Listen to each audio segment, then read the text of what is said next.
Kita akan berhenti sejenak di tempat ini.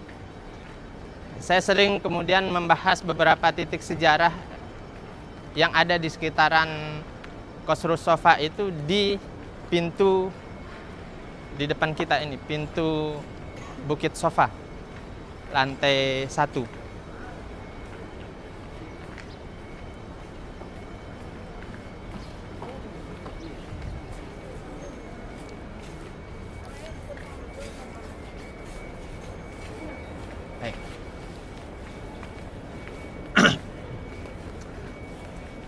Teman-teman sekalian, saat ini kita berada di satu tempat yang dahulunya di sini ada gunung yang sangat monumental.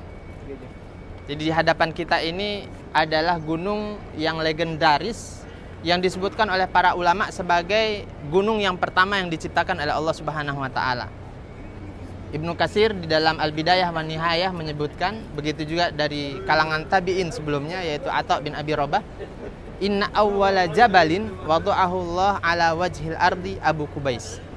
Sesungguhnya gunung yang pertama kali diletakkan, diciptakan oleh Allah Subhanahu wa taala di muka bumi ini adalah Jabal Abu Qubais, Gunung Abu Qubais ini. Gunung Abu Qubais ini adalah gunung yang pertama kali ada di muka bumi, dan kemudian dari gunung inilah lahir gunung-gunung yang lain. Selain dia memiliki keistimewaan sebagai gunung yang pertama kali diciptakan oleh Allah Subhanahu wa taala, Abu Qubais ini merupakan gunung yang paling dekat dengan Baitullah.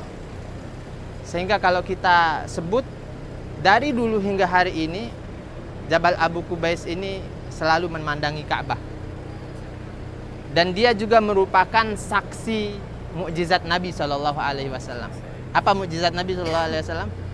Kalau Nabi Musa bisa membelah lautan dengan tongkatnya. Kalau Nabi Muhammad SAW membelah bulan. Diriwayatkan dalam Sahih Bukhari bahwa bulan itu terbelah ketika para kafir Quraisy meminta kepada Nabi SAW untuk menghadirkan sesuatu yang luar biasa. Kalau itu bisa dilakukan oleh Nabi, mereka akan beriman, kata mereka. Lalu kemudian Rasulullah SAW meminta kepada Allah Subhanahu wa taala agar bulan itu terbelah. Terbelahlah bulan itu menjadi 2. Setengah dari bulan itu ada di atas Jabal Abu Qubais, dan setengahnya lagi ada di atas Jabal Qu'ayqu'an. Jadi Jabal Qu'ayqu'an itu adalah induk dari Bukit Marwah yang terus terbentang sampai ke Ma'la itu. Dari kemudian Jabal Abu Qubais ini induk dari Bukit Sofa. Kata para sahabat menjelaskan, saat itu kami pun mampu melihat ke arah Jabal Hira, ke arah gunung Jabal An-Nur itu dari 2 belahan bulan tersebut. Jadi inilah Jabal Abu Qubais, jabal yang memiliki satu keunikan di dalam khazanah sejarah Islam. Selain itu, Jabal Abu Qubais ini kemudian menjadi spot yang sangat strategis di dalam rentang sejarah manusia. Jauh sebelum Nabi SAW, di zaman Nabi Ibrahim alaihissalam, Jabal Abu Qubais ini menjadi tempat Nabi Ibrahim menyerukan haji itu. Ketika Allah Subhanahu wa taala berfirman, wa adzin fin nasi bil hajj ya'tuka rijalan wa ala kulli dhamirin ya'tina min kulli fajjin amik. Nabi Ibrahim bertanya, ya Allah, bagaimana aku bisa menyeru manusia? Ya di saat itu tidak ada mikrofon. Di saat itu nggak ada teknologi, nggak ada media sosial, nggak ada YouTube, Instagram seperti hari ini. Belum ada YouTuber lagi? Belum ada YouTuber. Belum.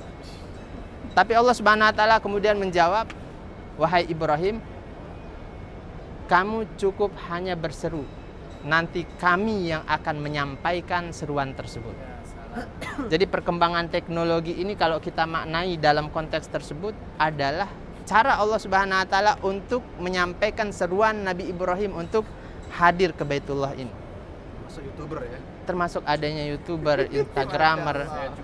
Anda bisa bayangkan anak-anak milenial generasi Z yang nggak tahu namanya fikih Islam, yang nggak tahu namanya Fathul Qorib, yang nggak tahu namanya kitab-kitab fikih seperti Fathul Mu'in dan lain sebagainya. Tapi mereka tahu namanya Ka'bah, tahu namanya tawaf, tahu namanya haji, tahu namanya umroh. Dari mana? Internet. Dari Instagram, dari media sosial. dari Twitter, dari YouTube dan lain sebagainya. Itu adalah salah satu cara Allah Subhanahu wa taala untuk merealisasikan apa yang dia firmankan kepada Nabi Ibrahim alaihi salam, cukup bagimu berseru, nanti kami yang akan menyampaikan seruan tersebut. Teman-teman sekalian, mulakan Allah Subhanahu wa taala, di masa Nabi sallallahu alaihi wasallam juga sama. Kalau Nabi Ibrahim naik ke atas Jabal Abu Qubais ini lalu berseru dengan suaranya yang paling maksimal. Lalu kemudian suara itu sampai hingga hari ini. Nabi Muhammad SAW ketika beliau diperintahkan untuk dakwah secara terang-terangan, beliau naik ke Bukit Sofa. Bukit Sofa itu adalah adalah anak dari Jabal Abu Qubais ini. Lalu beliau berseru, wahai sekalian Quraisy, berkumpullah. Maka mereka berkumpul. Yang tidak sempat datang, mereka mengutus utusan mereka. Lalu Nabi SAW membuka orasinya dengan mengatakan, adakah kalian percaya kalau aku sampaikan kepada kalian ada sepasukan berkuda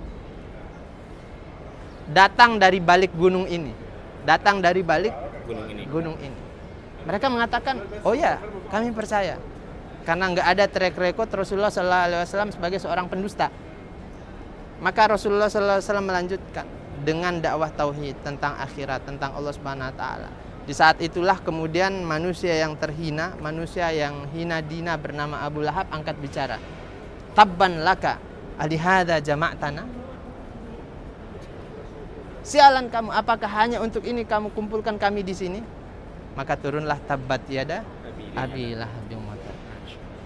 Teman-teman sekalian yang dimakan Allah Subhanahu Wa Taala, di sekitaran Jabal Abu Qubais, di sekitaran Bukit Sofa ini juga ada satu rumah yang sangat legendaris di dalam sejarah dakwah Nabi Shallallahu Alaihi Wasallam, yaitu rumahnya Al-Arqam bin Abil Arqam, Darul Arqam bin Abil Arqam.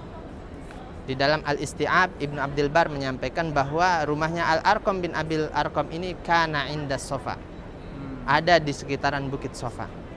Dan itulah yang disampaikan kepada Umar bin Khattab saat dia mencari tempat persembunyian Nabi Shallallahu Alaihi Wasallam. Tunjukkan kepadaku di mana Muhammad berada.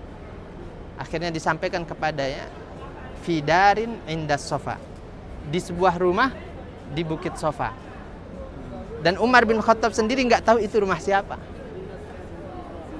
Padahal beliau juga adalah bagian dari keluarga yang tinggal di bukit sekitaran Bukit Sofa, di Jabal Abu Qubais ini, di sekitaran Ajat ini. Karena ibunya berasal dari Bani Makhzum. Nah, ada satu pertanyaan, kenapa Nabi Shallallahu Alaihi Wasallam memilih rumahnya Al-Arqam bin Abil Arqam? Kenapa tidak rumahnya Abu Bakar, seorang tokoh yang ada di Bani Taim tadi, yang ada di sekitaran Mispalah tersebut? Kenapa tidak rumahnya Abdurrahman bin Auf, seorang tajir, atau Utsman bin Affan? Kenapa justru yang dipilih adalah rumahnya Al-Arqam bin Abil Arqam? Ini kan menarik kalau kita ulas, kalau kita gali. Para peneliti sejarah Sirah Nabawiyah mengatakan setidaknya ada 3 rasionalisasi yang membuat pilihan itu menjadi sangat logis dan membuktikan bahwa Nabi kita Nabi Muhammad SAW adalah seorang pemimpin yang berpikir strategik, tidak asal-asalan, tidak sembrono, tidak serampangan.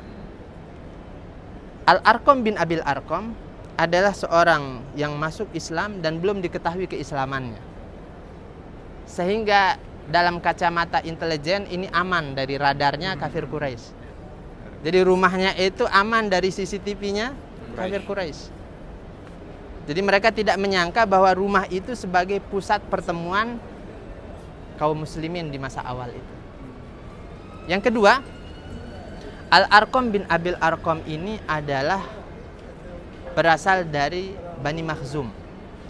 Dan Bani Makhzum itu adalah keluarga besarnya Abu Jahal. Keluarga besarnya musuh bebuyutan. Dan Bani Makhzum ini jauh sebelum Rasulullah SAW diutus memiliki gesekan dengan Bani Hashim, keluarga besar Nabi SAW. Terjadi munafasah, terjadi persaingan. Jadi mereka nggak mau kalah dengan Bani Hashim.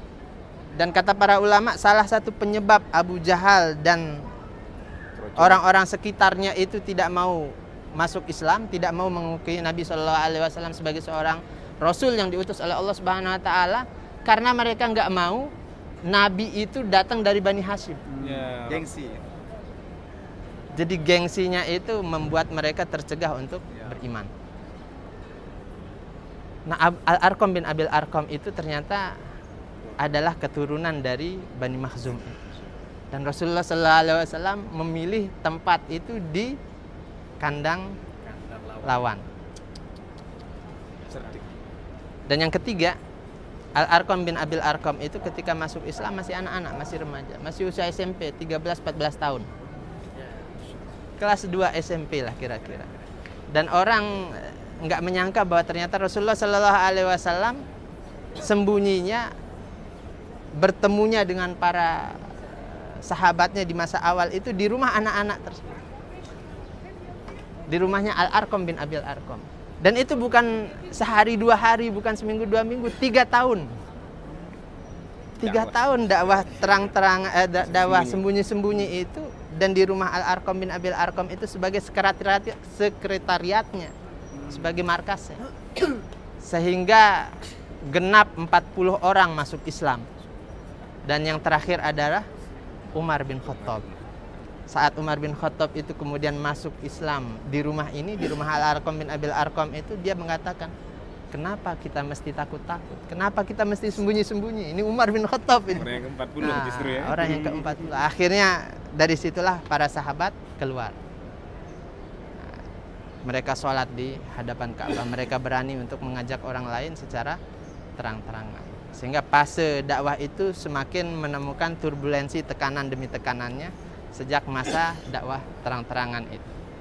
Dari Jabal Abu Qubais, dari sekitaran rumah Al-Arqam bin Abil Arqam, kita lanjutkan perjalanan kita ke Syaib Bani Hashim, tempat kelahiran manusia paling mulia Rasulullah SAW.